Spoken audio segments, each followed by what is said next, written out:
Kalau kita mulai memikirkan untuk masuk ke sini, Anda belum lahir. Bahkan sebelum sebagian besar netizen hari ini aktif di media sosial, proses ini sudah berjalan diam-diam. Tahun 2011, tidak ada dentuman meriam, tidak ada konferensi pers besar, tidak ada pidato penuh slogan.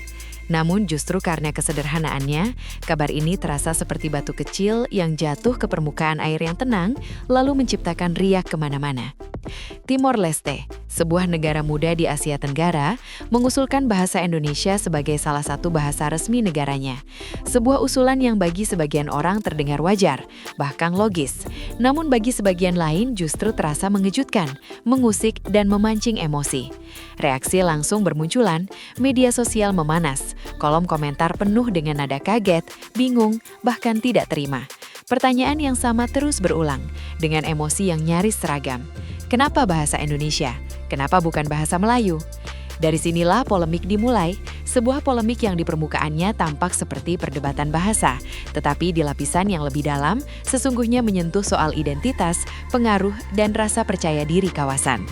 Timur Leste bukan negara besar, populasinya kecil, ekonominya masih berkembang, tantangan pendidikannya nyata. Namun justru karena itulah, setiap keputusan strategis yang diambil negara ini hampir selalu didasarkan pada pertimbangan yang sangat pragmatis. Ketika Presiden Jose Ramos Horta berbicara tentang bahasa Indonesia, ia tidak sedang berbicara tentang romantisme sejarah, apalagi soal memilih pihak. Ia sedang berbicara tentang alat untuk mempercepat kemajuan, membuka koneksi, dan memudahkan rakyatnya sendiri.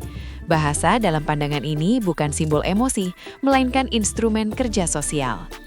Disinilah banyak orang lupa satu fakta sederhana. Bahasa tidak hidup di atas kertas konstitusi semata. Bahasa hidup di pasar, di sekolah, di kampus, di warung kopi, di media sosial, dan di percakapan sehari-hari. Dan dalam kehidupan nyata itu, bahasa Indonesia sudah lama hadir di Timor Leste. Bukan sebagai bahasa asing, bukan sebagai bahasa impor, tetapi sebagai bahasa yang akrab, dipahami, dan digunakan secara luas. Secara resmi, Timor Leste memang memiliki bahasa Portugis dan Tetum. Portugis tertulis rapi di dokumen negara, terdengar di pidato formal, dan tercetak di peraturan resmi. Namun bagi banyak warga, Portugis terasa seperti bahasa kantor, bahasa elit, bahasa yang berjarak dari kehidupan sehari-hari. Ia ada, tetapi tidak selalu hidup. Sementara itu, bahasa Indonesia meski tidak selalu resmi, justru terasa dekat. Ia digunakan di pasar, di kampus, di media, di YouTube, dalam percakapan santai, dan bahkan dalam humor-humor receh yang hanya bisa hidup dalam bahasa yang benar-benar dipahami penuturnya. Inilah realitas yang sering luput dari perdebatan publik. Bahasa tidak dipilih karena siapa yang paling dekat secara emosional, tetapi karena siapa yang paling fungsional secara praktis. Bagi Timor Leste, bahasa Indonesia sudah memenuhi fungsi itu jauh sebelum usulan ini muncul ke permukaan. Namun di sisi lain, sebagian netizen Malaysia bereaksi keras. Ada rasa kaget yang bercampur dengan ketidakpercayaan. Ada perasaan seolah-olah sesuatu yang seharusnya otomatis menjadi milik mereka, tiba-tiba diambil alih. Narasi serumpun pun kembali diangkat. Logikanya terdengar sederhana. Karena sama-sama berasal dari rumpun Melayu, maka bahasa Melayu seharusnya menjadi pilihan alami. Kedengarannya masuk akal, sampai kita keluar dari ruang emosi dan masuk ke dunia nyata. Di dunia nyata, negara tidak bergerak berdasarkan perasaan. Negara bergerak berdasarkan kepentingan. Dan bahasa, dalam konteks negara, adalah instrumen strategis. Ia harus siap pakai, ia harus konsisten, ia harus mudah diajarkan, dan yang terpenting, ia harus memiliki ekosistem yang mendukung. Dalam parameter inilah bahasa Indonesia unggul, bukan karena lebih murni, tetapi karena lebih siap. Bahasa Indonesia telah melalui proses standarisasi yang panjang dan konsisten. Ia dijadikan bahasa pendidikan, bahasa ilmu, bahasa persatuan.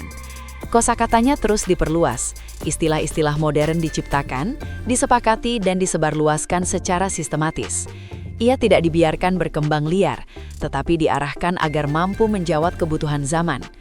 Inilah yang membuat bahasa Indonesia stabil dan mudah diadopsi lintas negara. Reaksi emosional dari sebagian netizen Malaysia sebenarnya bukan sekedar kemarahan. Lebih tepat disebut sebagai keterkejutan ketika realitas tidak sesuai dengan harapan lama. Ada asumsi bahwa kedekatan budaya otomatis berarti kepemimpinan bahasa. Bahwa karena serumpun, maka dunia akan memilih bahasa Melayu sebagai rujukan utama. Namun dunia telah berubah. Pengaruh tidak lagi diwariskan, pengaruh dibangun. Dan Indonesia, sadar atau tidak, telah membangun pengaruh bahasanya secara konsisten melalui pendidikan, migrasi, media, ekonomi, dan diplomasi budaya. Bahasa Indonesia diajarkan secara resmi di berbagai negara. Program BIPA dijalankan secara sistematis. Bahasa ini dibawa ke forum internasional tanpa rasa minder. Ia dipakai, dipromosikan, dan dipertahankan sebagai bahasa ilmu, bukan sekedar bahasa budaya. Puncak dari kegelisahan ini muncul ketika satu fakta lain ikut masuk ke dalam perdebatan. Australia, sebuah negara maju, dingin, pragmatis, dan sangat perhitungan dalam kebijakan pendidikannya. Australia secara resmi mengajarkan bahasa Indonesia dari tingkat taman kanak-kanak hingga sekolah menengah, bukan bahasa Melayu, bukan karena sentimen, bukan karena serumpun, tetapi karena kalkulasi kepentingan nasional. Bagi Australia, bahasa adalah investasi. Bahasa yang diajarkan adalah bahasa yang dianggap relevan secara geopolitik, ekonomi, dan diplomasi budaya. Bahasa Indonesia dipilih karena dipakai oleh negara besar, dengan populasi besar, ekonomi besar, dan pengaruh regional yang nyata. Bahasa Indonesia dianggap stabil, konsisten, dan relatif mudah diajarkan kepada penutur asing. Ini bukan pujian emosional, ini penilaian strategis. Di titik inilah sebagian orang mulai merasa tidak nyaman, karena kalau Timor Leste masih bisa dianggap kasus emosional atau historis, Australia tidak bisa. Australia tidak punya urusan serumpun. Australia tidak punya nostalgia budaya. Jika mereka memilih bahasa Indonesia, itu murni karena manfaat. Dan kenyataan ini terasa jauh lebih sulit diterima. Maka pertanyaannya pun bergeser. Bukan lagi kenapa Timor Leste memilih bahasa Indonesia, tetapi kenapa dunia internasional tidak memilih bahasa Melayu. Jawabannya mungkin tidak menyenangkan, tetapi jujur. Dunia tidak memilih berdasarkan siapa yang tidak salah. Dunia memilih berdasarkan siapa yang paling siap. Bahasa Melayu bukan bahasa yang buruk. Ia kaya, indah, dan bersejarah. Namun dalam konteks geopolitik modern, ia masih berjuang mencari satu wajah regional yang konsisten. Sementara bahasa Indonesia hadir sebagai satu standar nasional yang jelas, didukung oleh kebijakan negara dan dipraktikkan tanpa ragu oleh penuturnya sendiri. Disinilah muncul isu yang lebih sensitif, krisis kepercayaan diri. Bahasa tidak akan kuat jika penuturnya sendiri ragu. Ketika sebuah komunitas sibuk memperdebatkan logat, istilah, dan kemurnian, dunia luar sudah melangkah jauh. Dunia tidak menunggu perdebatan selesai. Dunia memilih yang siap pakai. Ironisnya, banyak penutur Melayu justru menyesuaikan diri secara berlebihan ketika berhadapan dengan Indonesia. Logat diubah, istilah diganti, sapaan disesuaikan.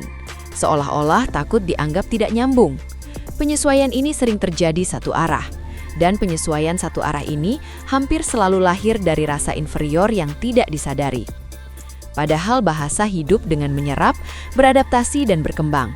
Masuknya kosakata Indonesia ke dalam kamus Melayu seharusnya dilihat sebagai proses alami, bukan ancaman. Semua bahasa besar di dunia tumbuh dengan cara menyerap. Bahasa Inggris, bahasa Spanyol, bahasa Arab, semuanya berkembang karena berani berubah. Yang membuat bahasa kuat bukan kemurnian absolut, tetapi kepercayaan diri penuturnya dalam menggunakannya. Kisah Timor Leste ini pada akhirnya bukan soal siapa yang kalah atau menang. Ini bukan pertandingan zero sum. Ini adalah cermin besar yang memantulkan kegelisahan kawasan. Bukan karena bahasa Indonesia terlalu kuat, tetapi karena sebagian pihak merasa pengaruhnya tidak lagi otomatis diakui. Timor Leste tidak mengkhianati rumpun. Australia tidak mengabaikan Melayu. Mereka memilih alat yang paling efektif untuk tujuan mereka. Dan pilihan itu sah. Dunia bergerak dengan logika fungsi, bukan kewajiban emosional. Di titik ini, pertanyaan yang paling relevan bukan lagi kenapa mereka tidak memilih kita, tetapi apa yang membuat kita belum terlihat siap di mata luar. Pertanyaan ini tidak nyaman, tetapi justru sehat, karena dari sanalah evaluasi dimulai. Bahasa Indonesia hari ini berdiri cukup percaya diri di peta dunia. Bukan karena ia paling murni, tetapi karena ia dipraktikkan tanpa minder oleh penuturnya sendiri. Ia dipakai di rumah, di sekolah, di kantor, dan di forum internasional. Ia diajarkan ke luar negeri dengan kepala tegak, bukan dengan rasa sungkan. Dan mungkin itulah pelajaran terbesar dari polemik ini. Dunia tidak memilih bahasa yang paling dekat secara emosional, tetapi yang paling siap secara praktis. Bahasa akan selalu mengikuti keberanian penuturnya. Yang berani memakainya tanpa ragu akan melihat bahasanya tumbuh. Yang ragu-ragu akan sibuk bertanya kenapa orang lain tidak memilihnya. Sekarang bola ada di tangan kita semua. Bukan untuk marah, bukan untuk tersinggung, tetapi untuk berpikir. Karena di era ini, pengaruh tidak diwarisi, ia dibangun. Dan bahasa adalah salah satu fondasi terkuat dari pengaruh itu.